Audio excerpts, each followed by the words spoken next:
I'm Chiara Fortina Santi.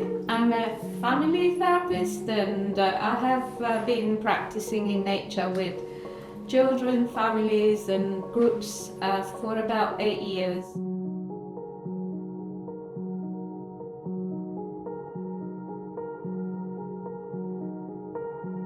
There are different forms of activities that are conducted in nature because being in nature is therapeutic in itself.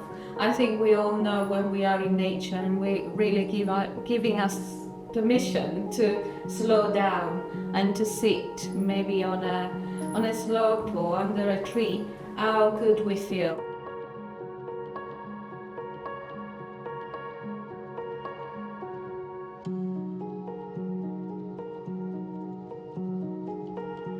It's good for anyone going through a difficult time because it brings people back into tuning into themselves and their lives and see their life struggles, whatever they're going through, in a different light.